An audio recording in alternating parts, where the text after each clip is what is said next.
Hey guys, this is Anthony Lander back at you again. With a film review this time. Unfortunately, I do not have a physical copy, which is a shame because I do have it, it's just up in my attic at the moment. So today I'm going to be reviewing probably my favourite Batman movie. I'm not really sure where I'd place it, it's probably somewhere near the top. This is, by the way, it's not a list of It was, if it was a list of live action movies, then it would definitely be about nearly number one. Overall, it'd be somewhere around number three, I think, and that is Batman, 1989. Batman 1989 came out in 1989. Funny enough, directed by Tim Burton. So yes, for all my friends on whatever, Facebook, YouTube, whatever, who were Tim Burton fans, then you should go watch this movie. It's not quite as Tim Burton as the next movie, which is Batman Returns, which I don't know when I'm going to be reviewing that. But it's still got the Burton essence, with the dark themes and Batman's not wearing the grey and blue or the grey and black. He's wearing all black with the yellow, the yellow symbol and the yellow belt. So it's definitely some elements of Tim Burton's work. So this movie stars probably not the best Batman in my opinion, but I would say somewhere around number two.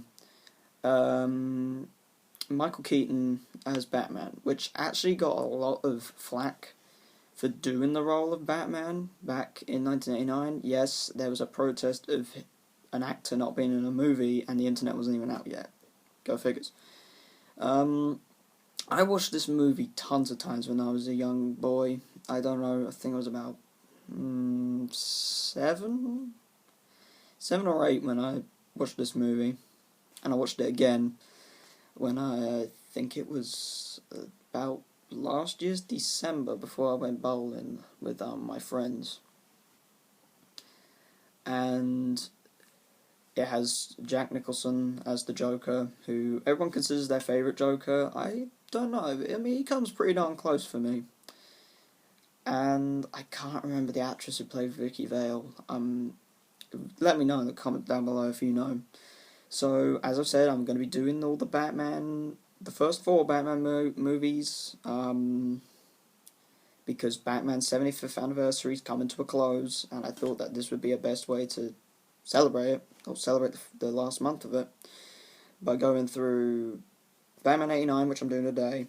Batman Returns, I don't know when I'm going to review that. It's probably going to be sometime near Christmas, because the movie Batman Returns is set during Christmas.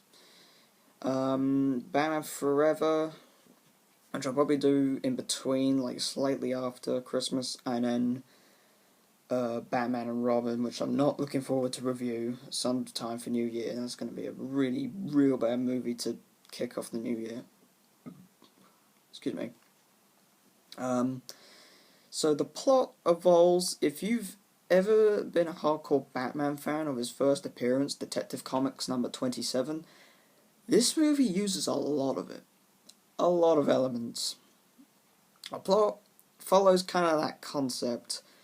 It's a mixture of that comic, Detective Comics number 27, with the Batman the Killing Joke comic, which was by Alan Moore. So the movie evolves around Bruce Wayne and Batman, of course. I'm not sure how to really explain the plot, but basically, Batman has an encounter with Jack Napier, who then gets put into a pool of acid. Well, not put into a pool, but Batman's trying to hold. This isn't spoiling anything. This happens in pretty early in the movie. He's trying to hold of him, and he slips, and then he falls into the pool of acid. Then Jack Napier then becomes the Joker, who then wants to terrorize Gotham with a new toxin by poisoning everyone's makeup and hairspray and what have you. I can't remember, it's been quite a few years since I watched the movie, because if I'm perfectly honest, the Burton movies are more style and less substance. So, as I've said before, Michael Keaton is one of my favourite Batmans. Probably one of the few that does the best Bruce Wayne and Batman. Like, when he does Batman, we're talking Batman. So when he brings up to Batman, he doesn't do it over the top like Christian Bale did it. All you need to do is just deepen your voice and go, "I'm Batman." I can't really do it. So just look at a clip on YouTube. There's tons of them. Just listen to the way he says it. It's more empowering than, "Oh, blah, blah, blah, blah, blah, blah." Yeah. Christian Bale, why? Just why did you do that? That's all we have to do. And yes, I am aware in the Dark Knight movie that the cowl pinched his throat, which is why he did that. But Batman Begins, really? Did he have to do that? I don't know. There was just something about Christian Bale's performance that really put me off the Nolan trilogy. I'm sorry, but I prefer Burton's movies a little bit more, just an incy bit more. If there was any problems with this movie, it's that it's all Joker and less Batman. Yeah, Jack Nicholson's great as the Joker, don't get me wrong. I mean, there's nothing bad about his performance that's like keeping away from the rest of the movie.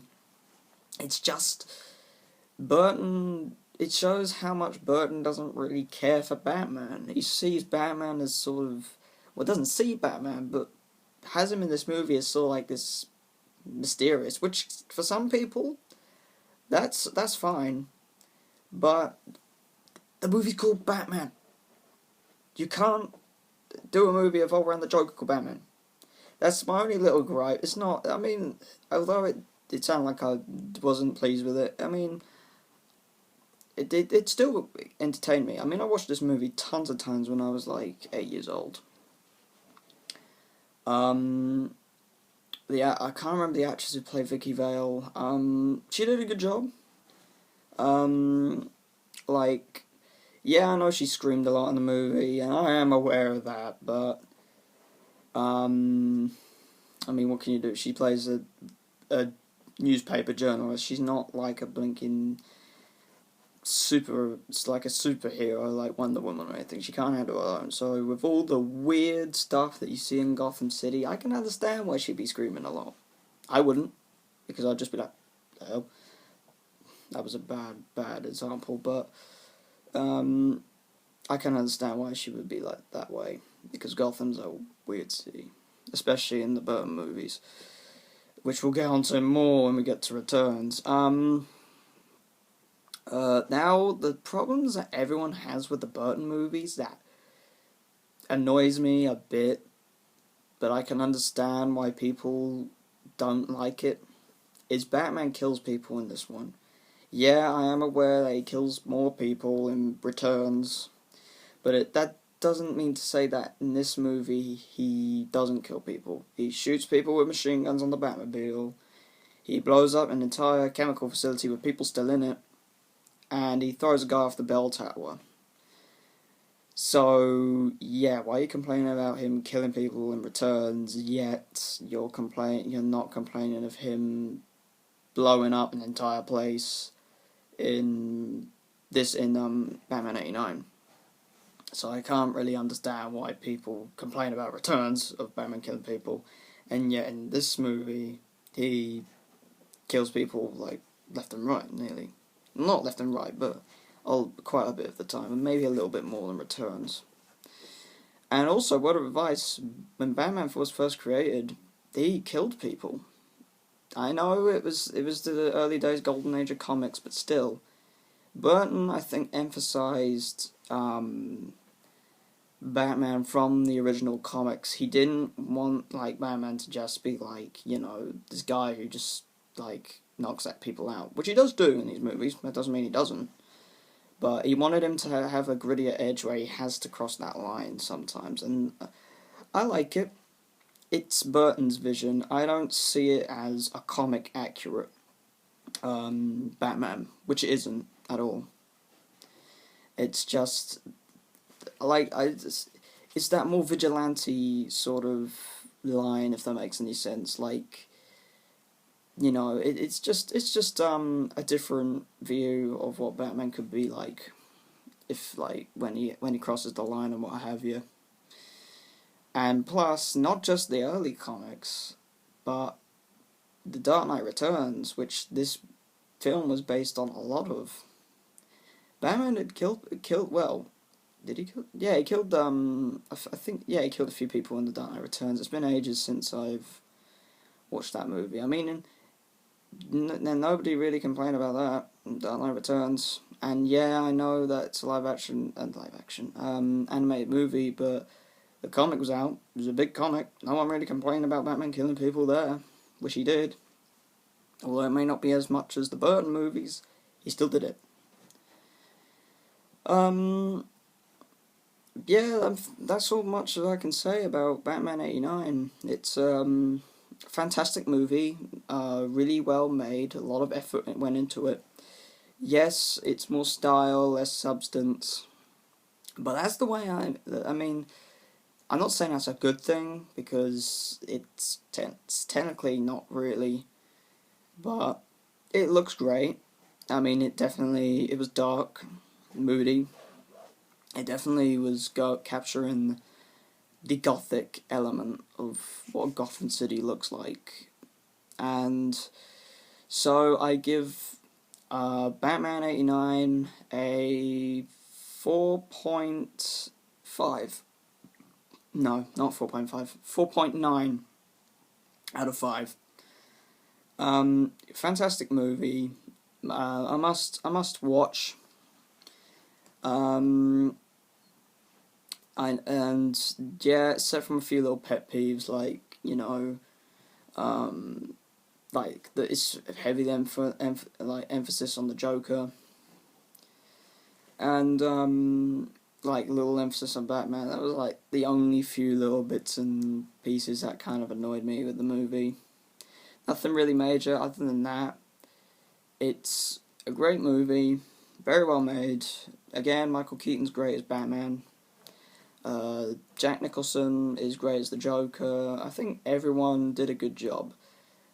And yes, I do know that Commissioner Gordon wasn't the greatest in this movie. I mean, but in this movie, it's understandable. It's understandable. It's not like a massive problem of mine. My bad. Because it's like Batman's early years in this movie. It's not like Batman's been a crime fighter for all his ages. So it's kind of nice that they did that. They kept Batman and Commissioner Gordon distant from each other. So that's my review of Batman 1989. Must read, and even if you're not a Batman fan and you're a Tim Burton fan, which there are a few who I'm subscribed to and subscribe to me, check this movie out. It's great, but it's not really Tim Burton, but when we get to the next movie, Returns, we're definitely going to establish that, and that movie is a lot more Tim Burton, but I'm not here to talk about that. So that's my review of Batman 1989. Comment, you can if you dislike, I don't really care, but comment on your thoughts of Batman 1989. Was there anything big I missed out? There probably is, because I haven't really watched the movie for some time, so this movie's probably not the greatest in the world, but I will learn that for next time, to actually read the comic or watch the movie, or maybe even in the future play the game before I do the review, which I'm hopefully going to do with Batman Returns, which I don't know when I'm going to review that, but I'm hoping to do that sometime Christmas, or close to Christmas, or maybe a bit after, I don't know. Anyways guys, stay awesome, and I'll see you in the next video. Bye. I'm Batman.